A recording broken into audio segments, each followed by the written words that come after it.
Bapak, Ibu, saudara-saudari yang dikasihi Tuhan, pertama-tama kami atas nama Majelis Jemaat GKMI Kudus mengucapkan selamat hari Minggu dan selamat mengikuti kebaktian di rumah masing-masing. Berikut jadwal persekutuan dan kebaktian pekan ini yang dapat jemaat ikuti secara daring atau online. Pertama, persekutuan Komisi Anak pada hari Selasa, tanggal 21 Juli 2020, pukul 16 WIB, dengan tema Belajar Bersama Keluarga. Pelayan firman oleh Ibu Wening Damayanti. Kedua, persekutuan Komisi Lansia pada hari Rabu, tanggal 22 Juli 2020, pukul 16 WIB, dengan tema Lansia Simpul Gereja, pelayan firman oleh Pendeta Muda Yohana Leander. Ketiga, persekutuan Komisi Pekabaran Injil pada hari Jumat, tanggal 24 Juli 2020, pukul 18 WIB, dengan tema Tak Cukup Fasih dan Cerdas Harus Benar. Pelayan firman oleh Pendeta Moses David Livingstone. Keempat, persekutuan Komisi Remaja pada hari Sabtu, tanggal 25 Juli 2020, pukul 17 WIB, dengan tema Keluargaku Pembimbingku. Pelayan firman oleh Pendeta Erik Sudarma. Kelima, kebaktian umum pada hari Minggu, tanggal 26 Juli 2020, pukul 9 WIB, dengan tema Harta yang Paling Berharga. Pelayan firman oleh Pendeta Moses David Livingstone.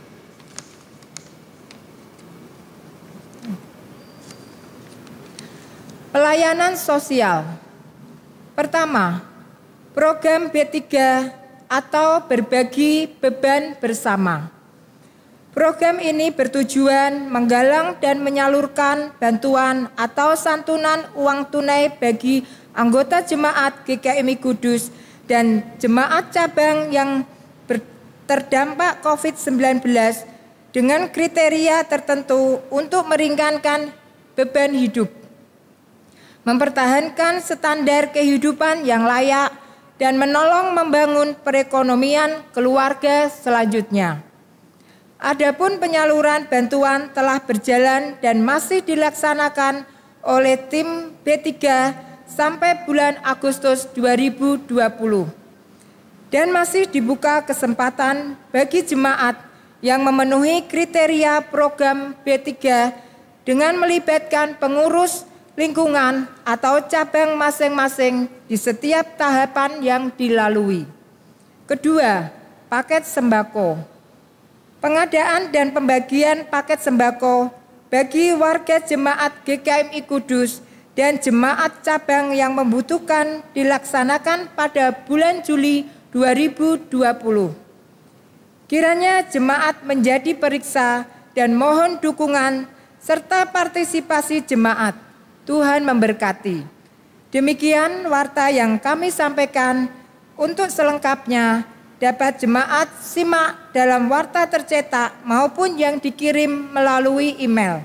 Selamat beribadah dan Tuhan memberkati.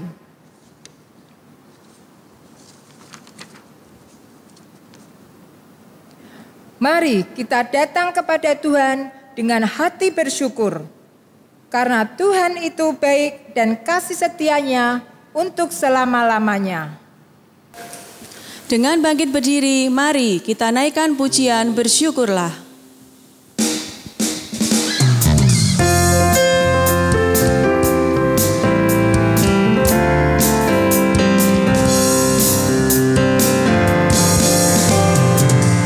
Datanglah ke bait-Nya dengan hati bersyukur, ke dalam pelataran-Nya dengan hati bersukaria.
Kebaktian minggu ketiga bulan keluarga ini berlangsung di dalam nama Tuhan yang menjadikan langit dan bumi, yang dengan kasih setianya terus memelihara ciptaannya.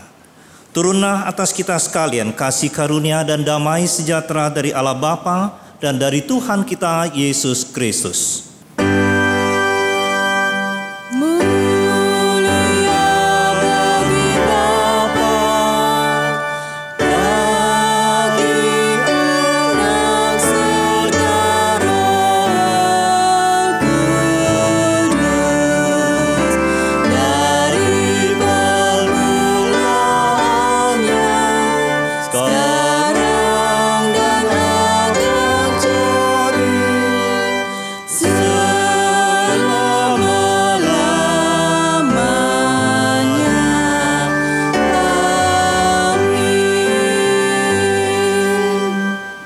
Berbahagialah orang yang bertahan dalam pencobaan, sebab apabila ia sudah tahan uji, ia akan menerima mahkota kehidupan yang dijanjikan Allah kepada barang siapa yang mengasihi Dia.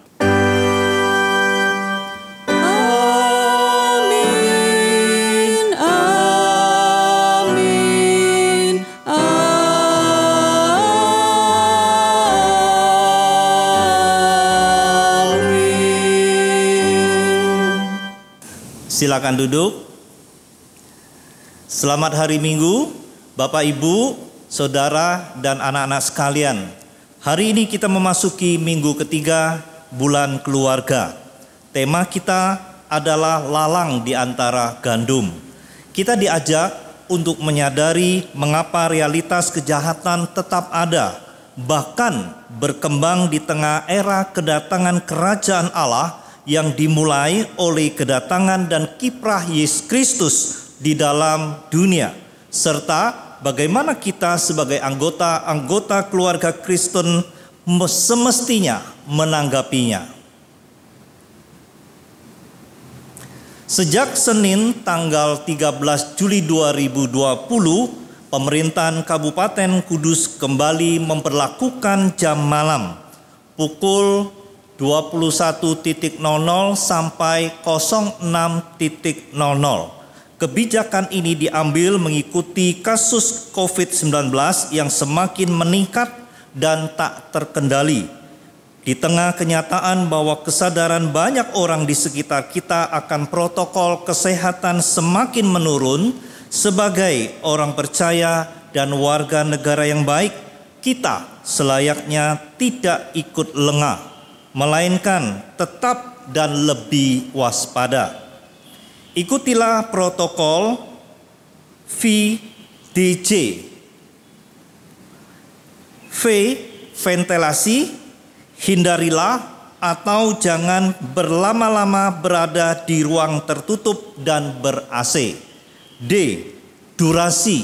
Batasi lamanya interaksi atau percakapan yang dan selalu pakai masker. D. C. Jarak. Jaga jarak satu sama lain dan hindari kerumunan. Jangan lupa cuci tangan sebelum dan sesudah menyentuh sesuatu. Cukup olahraga, cukup istirahat, dan makan makanan yang bergizi. Lindungi khususnya kaum lansia dan anak-anak.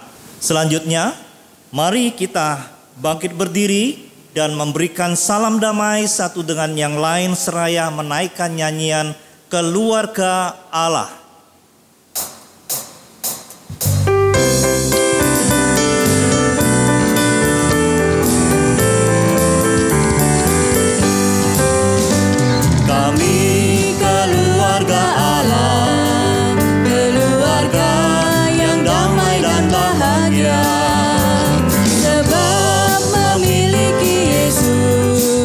Sebagai Tuhan dan Juru Selamat.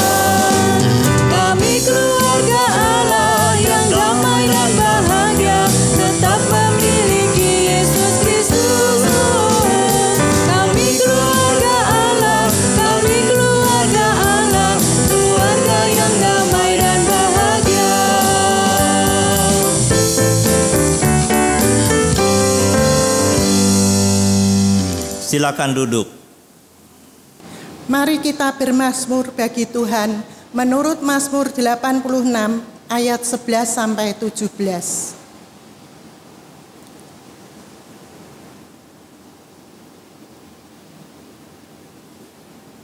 Tunjukkanlah kepadaku jalan-Mu ya Tuhan, supaya aku hidup menurut kebenaran-Mu. Bulatkanlah hatiku untuk takut akan nama-Mu. Aku hendak bersyukur kepadamu ya Tuhan Allahku dengan segenap hatiku, Dan memuliakan nama-Mu untuk selama-lamanya. sebab kasih setiamu besar atas aku. Dan Engkau telah melepaskan nyawaku dari dunia orang mati yang paling bawah. Ya Allah, orang-orang yang angkuh telah bangkit menyerang aku. Dan gerombolan orang-orang yang sombong ingin mencabut nyawaku dan tidak mempedulikan Engkau. Tetapi Engkau ya Tuhan Allah penyayang dan pengasih, Panjang sabar dan berlimpah kasih dan setia. berpalinglah kepadaku dan kasihanilah aku. Berilah kekuatan-Mu kepada hamba-Mu dan selamatkanlah anak laki-laki hamba-Mu perempuan, Lakukanlah kepadaku suatu tanda kebaikan, supaya orang-orang yang membenci aku melihat dengan malu bahwa Engkau ya Tuhan telah menolong dan menghiburkan aku. Mari kita agungkan Tuhan dengan menaikkan kidung pujian Damai Anugerah Tuhan.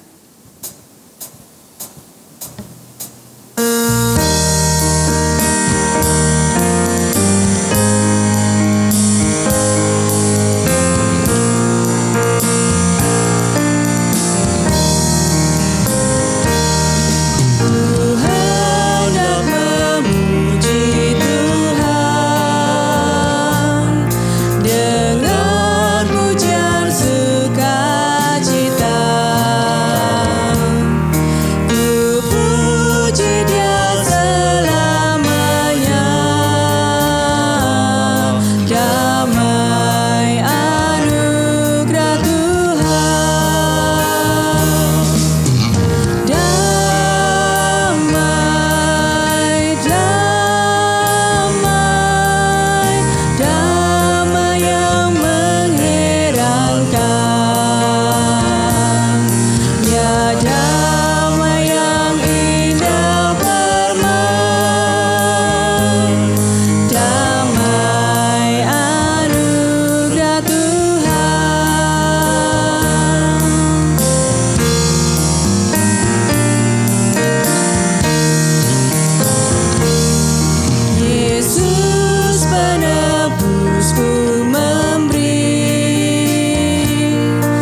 Saudaraku, dengan jujur dan rendah hati, mari kita datang ke hadirat Tuhan untuk mengakui segala dosa dan pelanggaran kita serta memohon anugerah pengampunan-Nya bagi kita.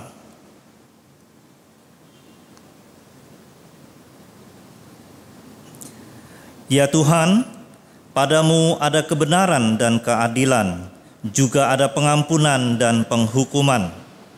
Kami datang dengan ketulusan hati kami untuk mengakui segala dosa dan pelanggaran kami.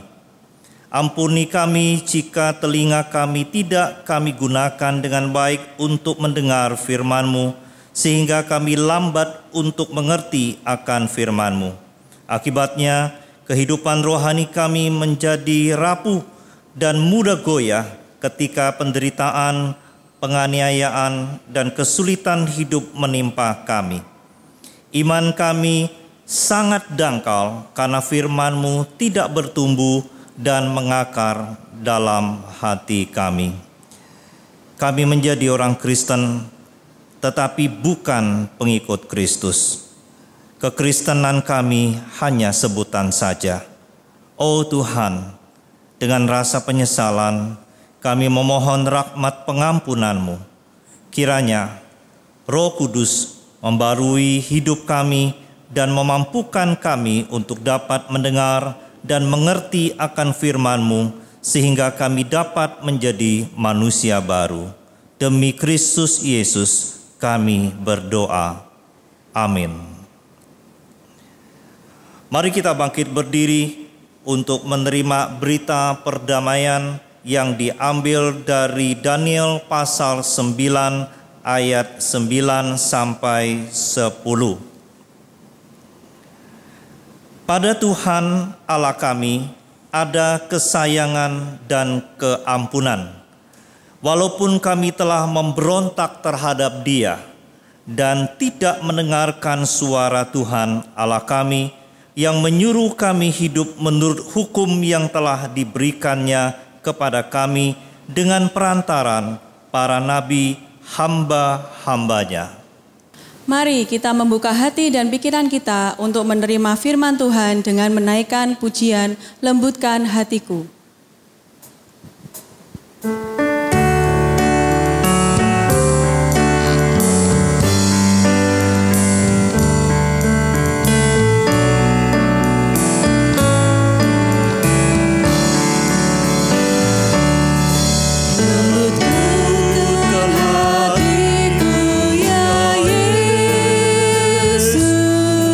Dengar firman-Mu tiap hari.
bersatu dalam kasih,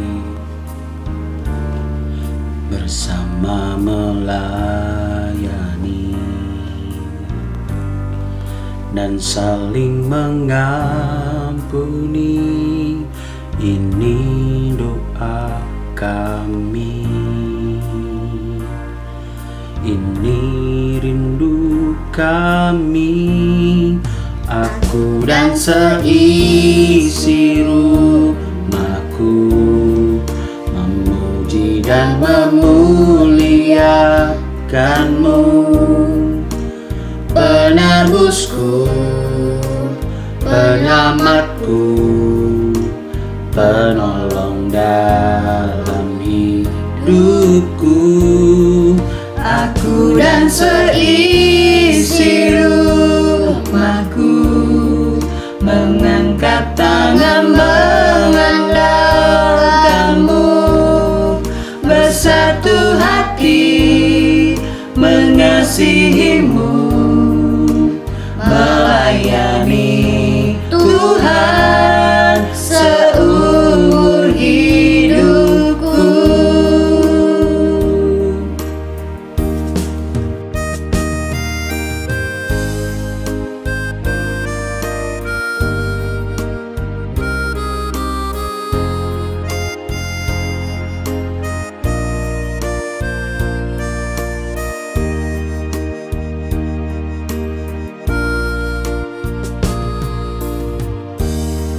Bersatu dalam kasih,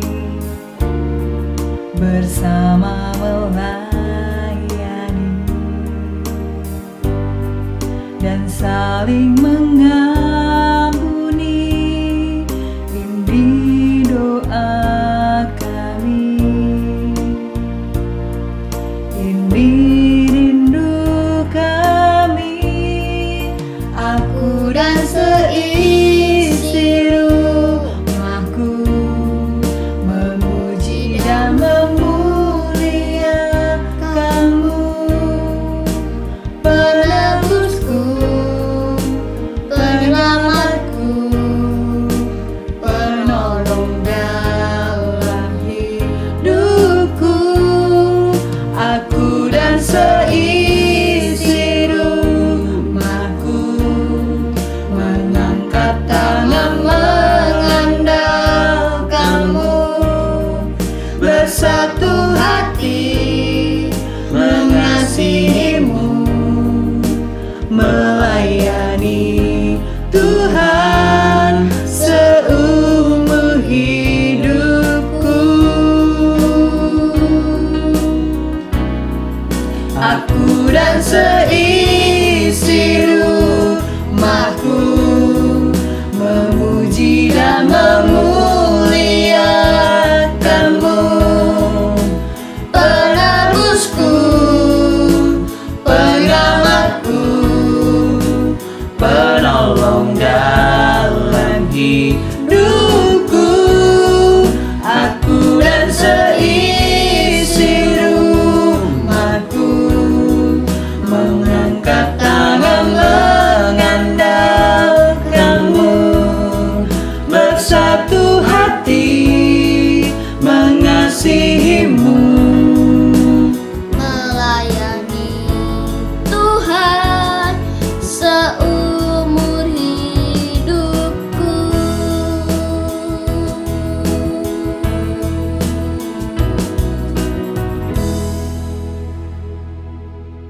Silakan duduk. Mari kita bersatu dalam doa memohon hikmat dan pengertian akan firman-Nya.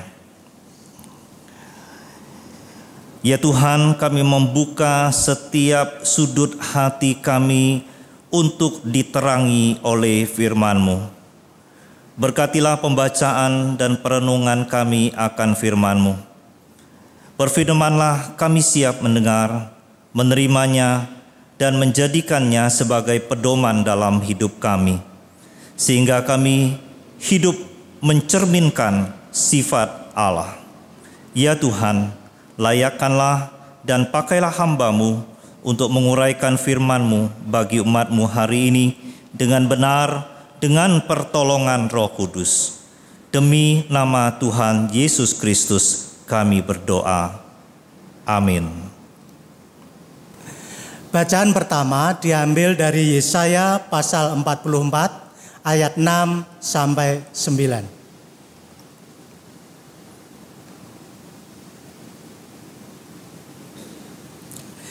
Beginilah firman Tuhan, Raja dan Penebus Israel, Tuhan semesta alam. Akulah yang terdahulu dan akulah yang terkemudian. Tidak ada Allah selain daripadaku. Siapakah seperti aku? Biarlah ia menyerukannya. Biarlah ia memberitahukannya dan membentangkannya kepadaku. Siapakah yang mengabarkan dari dahulu kala hal-hal yang akan datang? Apa yang akan tiba, biarlah mereka memberitahukannya kepada kami. Janganlah gentar dan janganlah takut, sebab memang dari dahulu telah kukabarkan dan kuberitahukan hal itu kepadamu. Kamulah saksi-saksiku. Adakah Allah selain daripadaku? Tidak ada gunung batu yang lain, tidak ada kukenal. Orang-orang yang membentuk patung, semuanya adalah kesia-siaan, dan barang-barang kesayangan mereka itu tidaklah memberi faedah. Penyembah-penyembah patung itu tidaklah melihat dan tidaklah mengetahui apa-apa. Oleh karena itu, mereka akan mendapat malu. Demikianlah firman Tuhan. Syukur kepada Allah. Bacaan kedua diambil dari Roma pasal 8 ayat 12 sampai 25.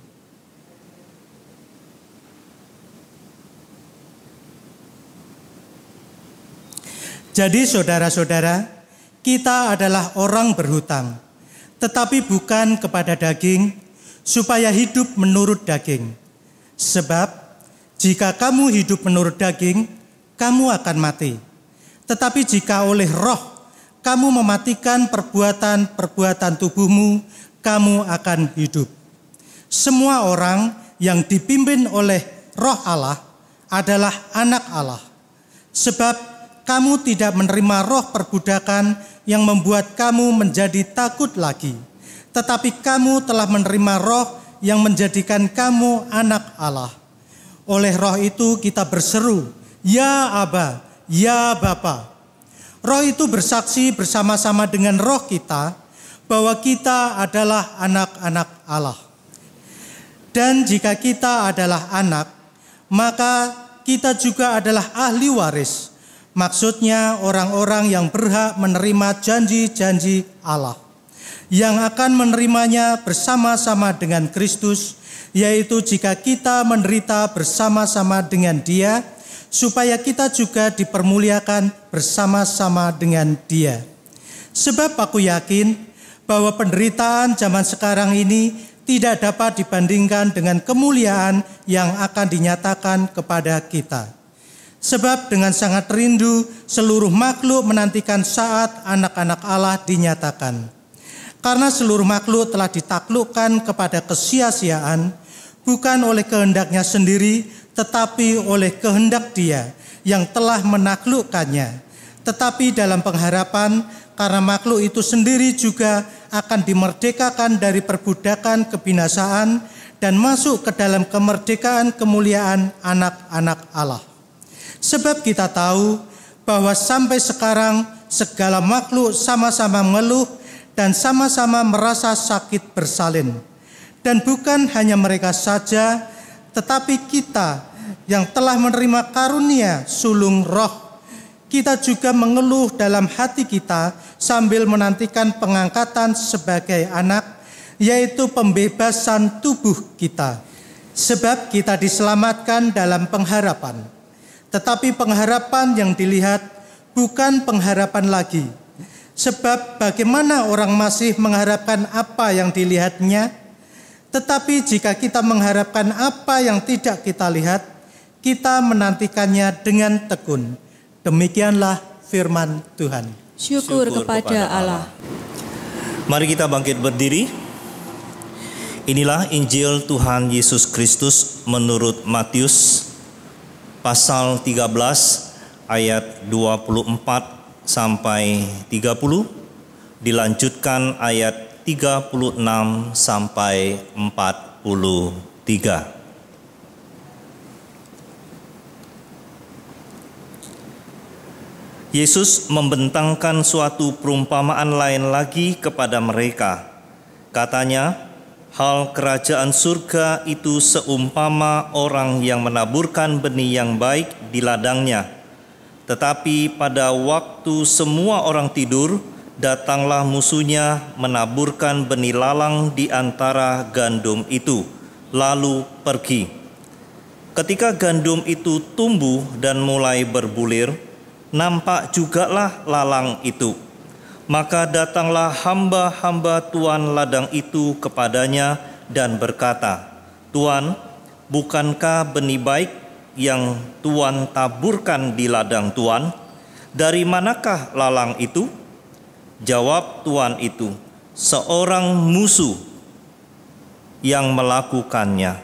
Lalu berkatalah hamba-hamba itu kepadanya, "Jadi maukah Tuan supaya kami pergi mencabut lalang itu?" Tetapi ia berkata, "Jangan, sebab mungkin gandum itu ikut tercabut pada waktu kamu mencabut lalang itu. Biarkanlah keduanya tumbuh bersama sampai waktu menuai. Pada waktu itu aku akan berkata kepada para penuai, kumpulkanlah dahulu lalang itu dan ikatlah berberkas-berkas untuk dibakar. Kemudian kumpullah gandum itu ke dalam lumbungku." Ayat 36. Maka Yesus pun meninggalkan orang banyak itu lalu pulang. Murid-muridnya datang dan berkata kepadanya, "Jelaskanlah kepada kami perumpamaan tentang lalang di ladang itu." Ia menjawab katanya, "Orang yang menaburkan benih baik ialah Anak Manusia. Ladang ialah dunia. Benih yang baik itu anak-anak kerajaan dan lalang anak-anak si jahat. Musuh yang menaburkan benih lalang ialah iblis. Waktu menuai ialah akhir zaman dan para penuai itu malaikat. Maka seperti lalang itu dikumpulkan dan dibakar dalam api, demikian juga pada akhir zaman.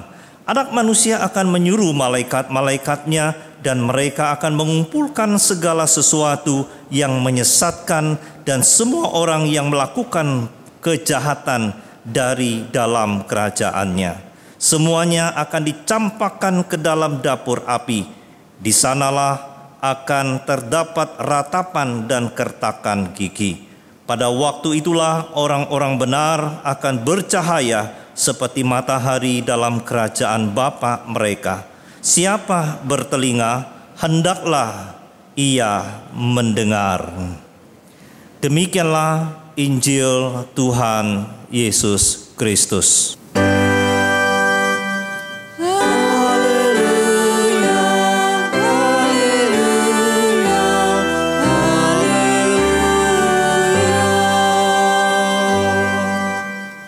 Silakan duduk. Ibu Bapak yang saya kasih di dalam Tuhan, tema kita hari ini dalam minggu bulan keluarga yang ketiga, lalang di antara gandum. Teks utama kita dalam Injil Matius pasal 13, 24 sampai 30 dan ayat 36 sampai 43. Ibu Bapak yang saya kasih di dalam Tuhan, kita berkeyakinan bahwa kedatangan kerajaan Allah itu dimulai oleh kedatangan dan karya Yesus di dunia ini. Yesuslah yang memberitakan tentang kerajaan Allah di dunia ini. Yang menjadi pertanyaannya adalah, mengapa kejahatan tidak berkurang, bahkan makin merajalela?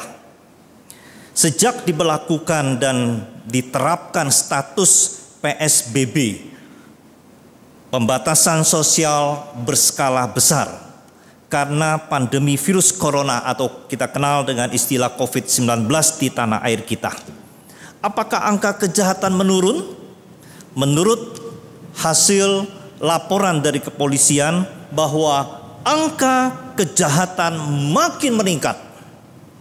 Saudaraku yang terkasih dalam Tuhan, inilah yang Yesus jelaskan melalui perumpamaan lalang di antara gandum. Di sini kita akan menjumpai 3 pokok ajaran. Yang pertama, penaburan benih yang baik yaitu gandum. Ketika anak manusia itu berada di dunia ini, dia menaburkan benih yang baik yaitu anak-anak kerajaan surga. Yang kedua, penaburan benih yang jahat itu yaitu lalang.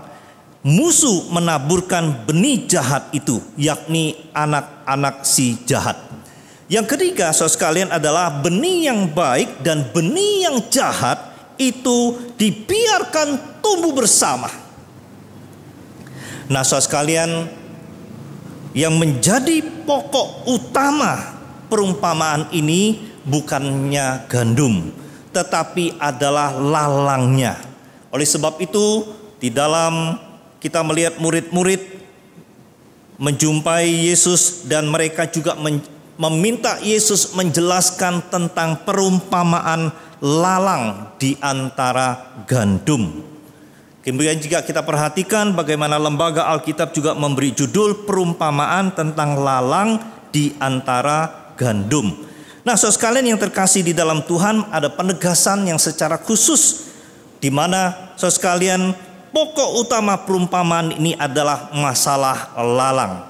Yang menarik saudara sekalian, di dalam perumpamaan ini lalang dikatakan bahwa tidak tumbuh secara alamiah di antara gandum, tetapi sengaja dan diam-diam ditanam oleh musuh di ladang. Nah, ketika hal ini akhirnya diketahui oleh para pekerja dan dilaporkan kepada tuannya, dan mereka menawarkan apakah perlu untuk dicabut lalang tersebut, sang tuan mengatakan, oh tidak perlu, biarkanlah itu bertumbuh bersama sampai waktu menuai. Yesus menjawab pertanyaan mereka itu, biarlah mereka tumbuh bersama sampai waktu menuai. Namun saudara sekalian, pertumbuhan keduanya itu memiliki batas. Pada waktu penuaian, saat itu keduanya akan dipisahkan. Nah, penuai-penuai yakin malaikat akan memisahkan gandum dan lalang pada akhir zaman. Sampai di sini saudara sekalian, perumpamaan ini menyatakan bahwa kerajaan Allah itu harus masih terus bergulat dengan kejahatan yang ada di sekitarnya. Bahwa Allah mengizinkan kejahatan dan kebaikan itu hidup berdampingan sampai kepada akhirnya. Nah, saudara sekalian yang terkasih di dalam Tuhan, hal yang menarik dari perumpamaan ini saudara sekalian, Yesus menceritakan perumpamaan ini untuk orang banyak. Namun makna atau artinya itu dijelaskan kepada murid-murid Yesus. Oleh sebab itu kita memperhatikan saudara sekalian bagaimana penulis Injil Matius menjabarkan akan hal ini di dalam ayat yang ke-36 dikatakan, maka Yesus pun meninggalkan orang banyak lalu pulang. Nah, saudara sekalian, arti dan makna perumpamaan tentang lalang di antara gandum saudara sekalian dijelaskan Yesus kepada murid-murid ketika mereka sudah dalam kondisi pulang saudara sekalian. Pulang di mana? Setidaknya saudara sekalian pulang mereka yaitu di rumah. Rumah merupakan satu tempat mereka beristirahat. Mungkin dalam perjalanan mereka sudah berlelah dan mereka pulang saudara sekalian. Nah, sekalian, namun rumah bukanlah satu akhir daripada satu kegiatan lalu beristirahat begitu saja. Namun di rumahlah Yesus melanjutkan karya pemuritannya itu. Kita melihat bagaimana makna sebuah rumah di dalam konteks kita di dalam bulan keluarga, betapa pentingnya rumah itu menjadi rumah pemuritan. Di sanalah akan terjadi bagaimana bersoal jawab, bukan hanya keluarga beristirahat dan bertemu. Di sanalah mereka bisa bersoal jawab, bisa bertanya, dan di sana adalah pengertian dibagikan. Dan di keluarga inilah saudara sekalian kita melihat Yesus menjelaskan kepada murid-murid. Inilah salah satu fungsi penting dari sebuah rumah bagi para anggotanya. Selanjutnya saudara sekalian kita memperhatikan memang perumpamaan ini bercorak kiasan. Dan artinya sudah dijelaskan saudara sekalian secara singkat. Dan perumpamaan ini juga bersifat eskatologi atau berbicara tentang akhir zaman. Yesus menjelaskan di dalam perumpamaan ini siapa itu penabur, yaitu anak manusia. Bahkan itu semua sudah jelas. Musuhnya itu si iblis. Kemudian apa artinya ladang, yaitu dunia ini. Siapa benih yang baik, yaitu gandum, anak-anak kerajaan. Bahkan siapakah benih lalang, yaitu anak-anak si jahat. Siapa musuh, yaitu iblis. Kapan ketahuan yang mana lalang, yang mana gandum, mana yang baik dan mana yang jahat? Waktu menuai nanti. Dan siapa yang akan menuainya, yaitu para malaikat. Nah saudara sekalian, semuanya itu nampak jelas tanpa ditafsir-tafsirkan lagi. Sedangkan secara eskatologi, secara arti akhir zaman, Yesus menjelaskan maknanya itu sangat klasik sekali. Pada akhirnya semua pelaku kejahatan ini akan disingkirkan dari kerajaan Allah. Sedangkan orang-orang yang benar akan bercahaya seperti matahari dalam kerajaan Bapa, yang memancarkan kemuliaan Allah dengan Allah yang berdiam di dalam kerajaannya. Oh, sungguh indah sekali. Nah, ibu bapak yang saya kasih di dalam Tuhan, sebagai bagian dari teologi Injil Matius tentang kerajaan Allah, penjelasan Yesus tersebut memberikan dua pokok penting yang perlu kita pahami. Yang pertama saudara sekalian, bahwa Allah akan berurusan yang dengan namanya realitas kejahatan di dalam dunia ini, termasuk di gereja. Perhatikan saudara sekalian bahwa unsur ladang di dalam perumpamaan ini dijelaskan adalah dunia ini, bukan cuma di gereja. Nah, oleh sebab itu saudara sekalian, dan bahwa pemerintahan Yesus sebagai anak manusia itu meliputi dunia, bukan hanya bicara tentang gereja. Nah, karena itu sekali perumpamaan ini tidak mengajarkan bagaimana orang-orang percaya itu semestinya berurusan dengan realita yang namanya kejahatan. Bukan hanya kejahatan itu ada di dalam gereja ini, tidak, melainkan bagaimana Allah itu berurusan dengan realita kejahatan yang terjadi di dunia ini, saudara sekalian. Memang termasuk di gereja. Nah, intinya saudara sekalian, soal kejahatan di dunia ini, bahkan mungkin ada di dalam kehidupan sehari, bahkan di gereja saudara sekalian, itu adalah urusan Allah, itu intinya. Perumpamaan ini mengingatkan kepada kita, janganlah kita menghakimi, janganlah kita terlibat bahkan mengupayakan menyelesaikannya ataupun mengadakan penghakiman dan lain sebagainya. Tidak. Realita kejahatan itu adalah urusannya Tuhan. Itu yang pertama. Yang kedua saudara sekalian, di dalam perumpamaan ini saudara sekalian, penjelasan Yesus memberikan pokok yang sangat penting untuk kita pahami, bahwa Allah akan menghakimi kejahatan dan para pelaku kejahatan pada saatnya sesuai waktu dan kehendak Tuhan. Oh saudaraku yang terkasih di dalam Tuhan, melalui perumpamaan dan penjelasannya ini, penulis Injil Matius meyakinkan kita bahwa Allah akan menghakimi kejahatan dan para pelaku kejahatan pada saatnya. Nah, seiring itu saudara sekalian, teks ini juga memperingatkan kita bahwa kekerasan untuk menyingkirkan para pelaku kejahatan itu adalah hal yang keliru, adalah hal yang berbahaya. Membalas kejahatan dengan kejahatan itu bukan solusi. Mendoakan orang yang melakukan kejahatan supaya menjadi celaka itu bukan jalan yang benar. Bahkan mencari-cari kesalahan dari mereka yang berbuat jahat bukan jalan yang mulia. Kejahatan dan kebaikan akan terus hidup berdampingan hingga waktunya tiba. Namun saudara sekalian, satu hal yang penting yang tidak boleh kita lupakan, bahwa Allah akan menghakimi kejahatan dan para pelaku kejahatan itu pada saatnya. Jadi saudara sekalian, sampai kedatangan Kristus kelak, benih kerajaan surga masih harus bertahan di tengah-tengah berbagai manifestasi jahat dari si musuh. Anak-anak kerajaan yang hidup di tengah-tengah dunia yang berdosa harus menghadapi si jahat, harus menghadapi tantangan, bahkan gelombang besar. Hendaknya janganlah kita kompromi di dalamnya.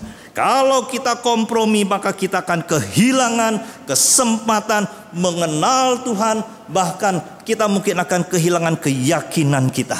Syukur kepada Allah, Tuhan yang adalah Sang Empunya langit dan bumi. Syukur kepada Tuhan, saatnya akan tiba, kejahatan akan dimusnahkan. Oleh sebab itu sekalian, di ayat yang ke-40 sampai 43 ditegaskan sebagai berikut.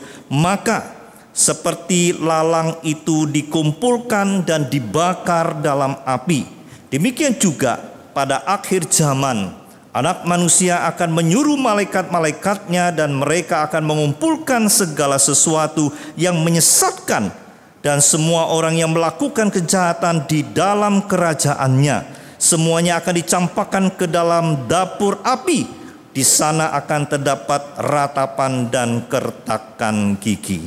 Nah, ibu bapak yang saya kasih di dalam Tuhan, kalau begitu, apa bagian kita sebagai orang-orang yang percaya? Jawabannya saudara sekalian ada di dalam ayat yang ke-38 dan ayat yang ke-43. Di sana menyebutkan jati diri kita sebagai apa saudara sekalian? Kalau kita bertanya apa yang menjadi bagian kita, itu kembali kepada jati diri kita. Jati diri kita di dalam ayat 38 dikatakan anak-anak kerajaan Allah. Bahkan di ayat yang ke-43 disebutkan orang-orang benar.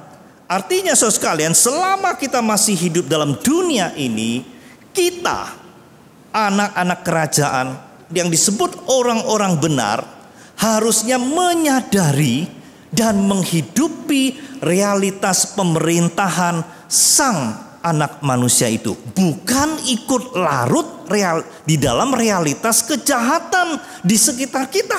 Tidak.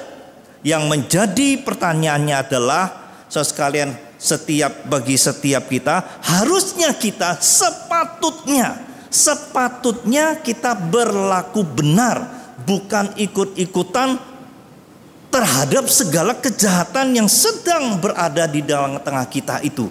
Ya, berlaku benar. Dalam rangka bulan keluarga ini saudara sekalian, yang menjadi pertanyaan yang mengkoreksi dan kita mengevaluasi diri kita, yaitu apakah kita sudah menjadi suami yang berlaku benar?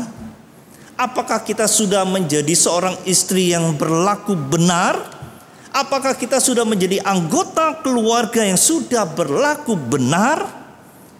Oleh sebab itu, marilah kita mengkoreksi diri kita, bahkan sambil wawas diri, kita terus berupaya dan berjuang untuk melakukan yang benar. Itulah identitas kita, itulah bagian kita, yaitu melakukan apa yang benar. Nah, akhirnya saudara sekalian, saya akan menutup renungan ini yaitu dengan sebuah cuplikan film pendek yang berjudul Susahnya Manusia Meminta Maaf. Nah, oleh sebab itu, mari kita akan melihat dan menyaksikannya bersama-sama. Saudara, inti yang diceritakan di dalam film pendek yang berjudul Susahnya Manusia Meminta Maaf diceritakan bahwa suatu ketika seorang ayah mengajak kedua anak perempuannya berbelanja di supermarket. Tiba-tiba si anak yang kecil ini dengan sengaja menjatuhkan buku kakaknya. Nah, sehingga itu ketahuan sang ayah, dan ayahnya segera memerintahkan adiknya itu untuk meminta maaf kepada kakaknya. Nah, jawabannya sekalian, apakah langsung oh iya Bapak minta maaf ya, tidak sengaja atau apa? Tidak. Ayo minta maaf, tidak. Terus berbantah-bantah, ayo minta maaf, tidak. Bahkan si kecil ini, anak yang kecil ini menjatuhkan tubuhnya menantang ayahnya. Nah, saudara sekalian yang terkasih, kita melihat bahwa setelah dibujuk beberapa lama kemudian si kecil ini pun akhirnya meminta maaf kepada kakaknya, dan kakak memberikan maaf kepadanya sehingga terjadilah satu hal yang sangat baik di antara mereka. Nah, saudara sekalian, bukan selesai sampai di situ ceritanya.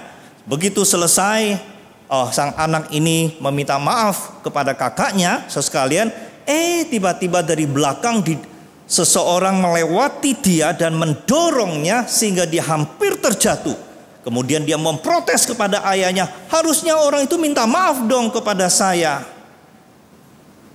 Lalu ayahnya mengatakan, hei saudara, maafkan, tolong minta maaf, tolong minta maaf. Apa yang terjadi saudara sekalian kalau kita melihat orang dewasa yang sudah sangat paham diminta untuk minta maaf, apakah langsung dia melakukannya, saudara? Tidak, saudara sekalian. Si kecil memprotes kepada ayahnya, wah ini tidak adil, wong saya salah aja disuruh minta maaf dan saya sudah lakukan, tapi orang itu jelas-jelas salah, tapi kenapa dia tidak mau minta maaf? Akhirnya saudara sekalian, ini berurusan dengan Satpam, bagian keamanan, bahkan sampai ke polisi. Singkatnya, oleh polisi orang tersebut diborgol dan polisi menyarankan supaya dia meminta maaf kepada anak kecil yang dia senggol tadi, saudara.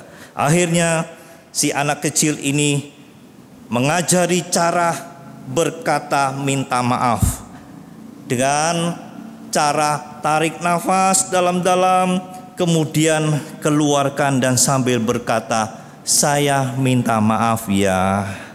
Seperti itulah yang diajarkan ayahnya kepadanya ketika ia meminta maaf kepada kakaknya.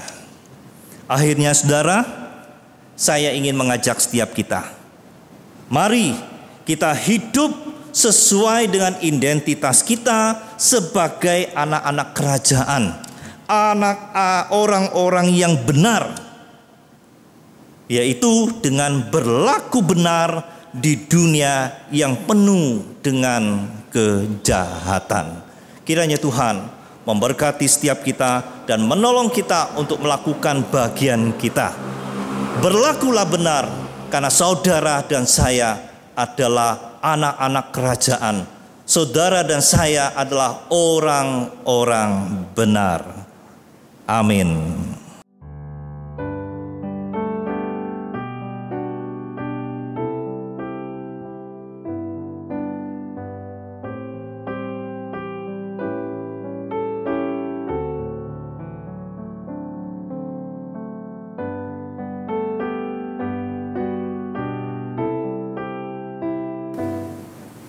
Mari kita bangkit berdiri. Sebagai jemaat Kristen yang ingin meneladani Kristus, marilah kita mengikrarkan komitmen kemuritan. Kami bersaksi bahwa tidak seorang pun dapat sungguh-sungguh mengenal Kristus, kecuali ia yang mengikutinya setiap hari dalam kehidupan. Dan sebagai bagian dari gereja yang marilah bersama-sama dengan gereja-gereja di sepanjang abad dan tempat kita mengikrarkan pengakuan iman rasuli. Aku percaya kepada Allah, Bapa yang Maha Kuasa, Khalik langit dan bumi, dan kepada Yesus Kristus, Anaknya yang tunggal Tuhan kita, yang dikandung dari Roh Kudus, lahir dari anak darah Maria, yang menderita sengsara di bawah pemerintahan Pontius Pilatus, disalibkan, mati dan dikuburkan, turun ke alam maut. Pada hari yang ketiga, bangkit pula dari antara orang mati, naik ke surga, duduk di sebelah kanan Allah Bapa yang Maha Kuasa. Dan dari sana Ia akan datang kembali untuk menghakimi orang yang hidup dan yang mati. Aku percaya kepada Roh Kudus, gereja yang kudus dan am, persekutuan orang kudus, pengampunan dosa, kebangkitan orang mati, dan hidup yang kekal. Silakan duduk. Dengan iman,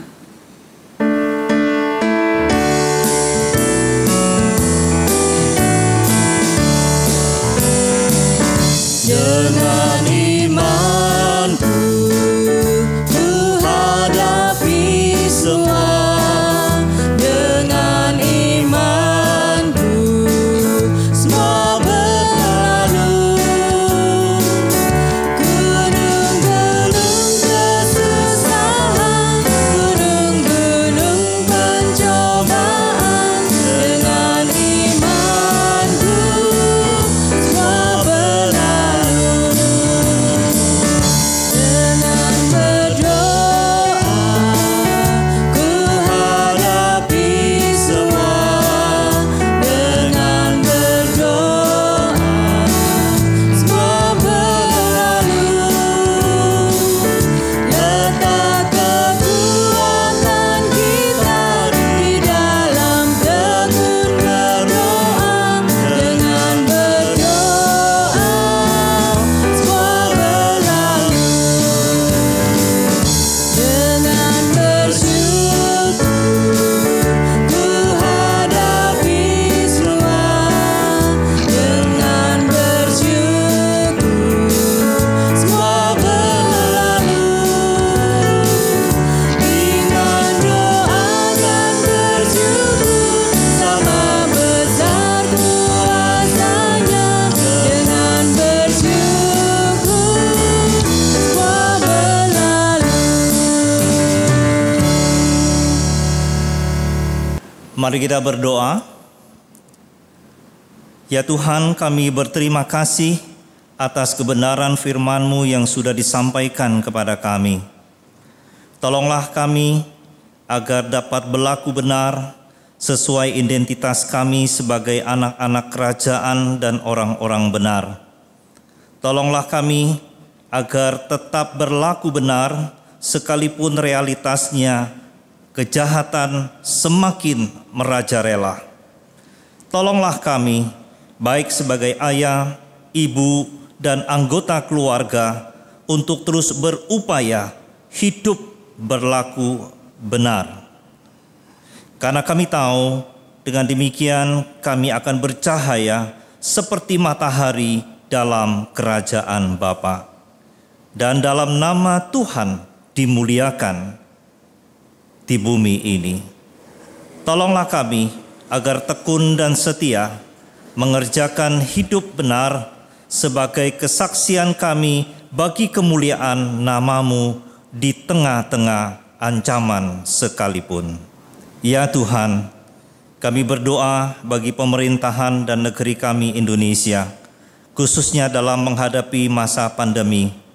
Kiranya Tuhan memberi hikmat, pertimbangan, pengertian kepada pemerintahan kami agar dapat mengambil keputusan yang benar dan tepat sesuai dengan kondisi Indonesia.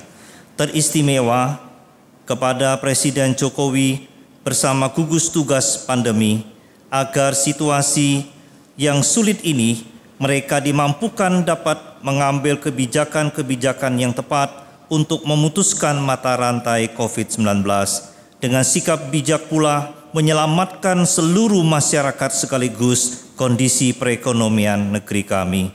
Jauhkanlah dari bangsa kami segala kejahatan, bahkan segala pihak yang ingin mengambil keuntungan di tengah situasi ini bagi diri dan kelompoknya, bahkan memecah belahkan kesatuan negeri kami Indonesia. Ya Tuhan, kami berdoa untuk pemerintahan yang telah memberlakukan dan menetapkan era baru yaitu di bidang ekonomi dan agama. Kiranya ini dilaksanakan sesuai protokol kesehatan. Kiranya kesadaran masyarakat untuk tetap menjaga diri dan menjalani protokol kesehatan sesuai yang ditetapkan pemerintahan, yaitu tetap memakai masker, tetap mencuci tangan, dan tetap menjaga jarak. Kami juga berdoa agar pandemi ini segera dapat teratasi dan pelaksanaan era baru dapat berhasil seperti yang diharapkan, yaitu tetap produktif namun aman dari penularan COVID-19. Ya Tuhan, kami juga berdoa bagi para tenaga medis, dokter, suster, dan para perawat yang masih terus berjuang. Mereka berada di garda terdepan. Mereka yang mendampingi para penderita, mereka juga yang memiliki kerentanan tubuh. Kiranya kuasa-Mu Tuhan melengkapi dan membungkus mereka sehingga terhindar dari virus corona ini. Kami berdoa, kiranya Engkau memberi kekuatan dalam batin mereka dan sukacita supaya mereka dapat menjalankan tugas mereka dengan baik.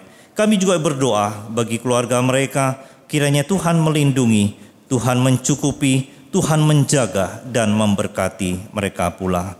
Tuhan, kami juga berdoa bagi saudara-saudara kami yang sakit, di antaranya Bapak Bambang Suprato, Bapak Budiono, Bapak Budiman Hadi Surya, Bapak Fransiskus Asisi Yudhoyono, Bapak Sunyoto, Bapak Silas Suyanto, Bapak Stefanus Yudianto Lestari, Bapak Sunaso Putro, Ibu Ana Maria Andarmani, Ibu Ana Sulisti Ningsi, Ibu Mutmaina, Ibu Yulianti Gultom, Ibu Goi Gyok Kim, Ibu Elizabeth Poniati, Ibu Li Lianhua, Ibu Tan Lianhua, Ibu Tan Meifung. Kami bawa mereka satu persatu di hadapan Engkau dan mengharapkan Engkau memulihkan, menyembuhkan, dan berkatilah keluarga-keluarga yang merawat mereka pula. Akhirnya, ajarilah kami berdoa seperti yang Engkau ajarkan kepada murid-murid-Mu. Bapa kami yang di surga, dikuduskanlah nama-Mu, datanglah kerajaan-Mu, jadilah kehendak-Mu di bumi seperti di surga. Berikanlah kami pada hari ini makanan kami yang secukupnya, dan ampunilah akan kesalahan kami, seperti kami juga mengampuni orang yang bersalah kepada kami. Dan janganlah membawa kami ke dalam pencobaan, tapi lepaskanlah kami daripada yang jahat, karena Engkaulah yang empunya kerajaan, kuasa, dan kemuliaan sampai selama-lamanya. Amin. Marilah kita memberikan persembahan dengan mengingat firman Tuhan. 2 Korintus pasal 9 ayat 6-7. Camkanlah ini, orang yang menabur sedikit akan menuai sedikit juga, dan orang yang menabur banyak akan menuai banyak juga. Hendaklah masing-masing memberikan menurut kerelaan hatinya, jangan dengan sedih hati atau karena paksaan.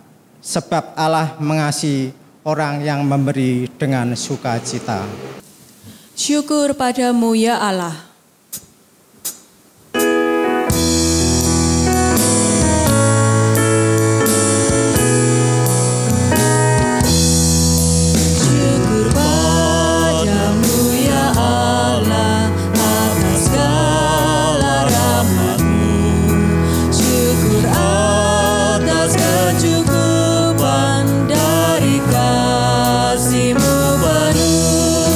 Syukur atas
Mari kita bangkit berdiri untuk membawa persembahan kita di dalam doa.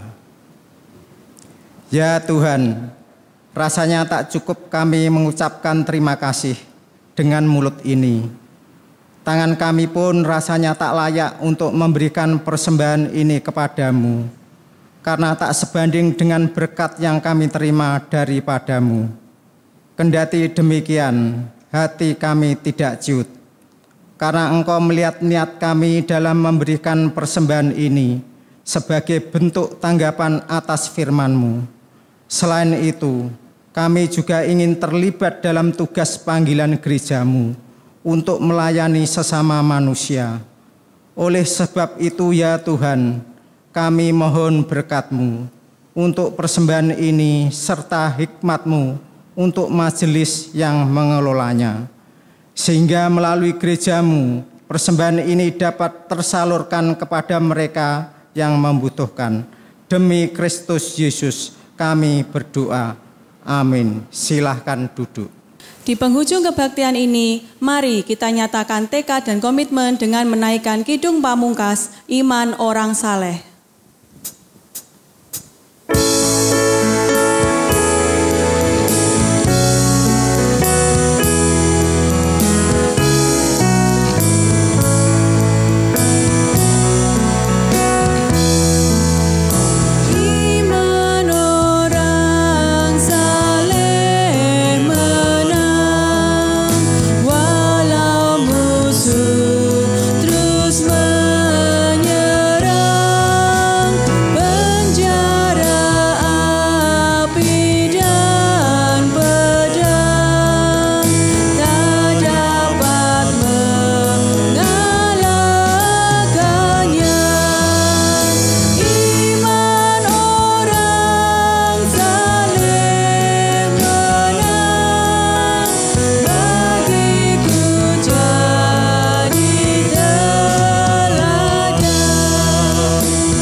Mari kita bangkit berdiri.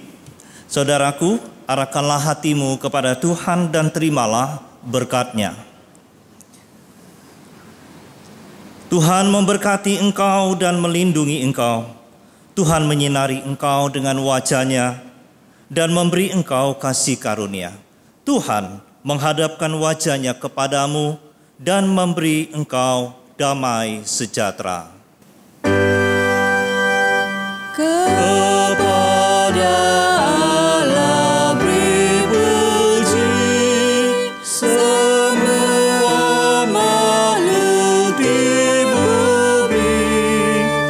Padanya ku beri pujian, Bapa,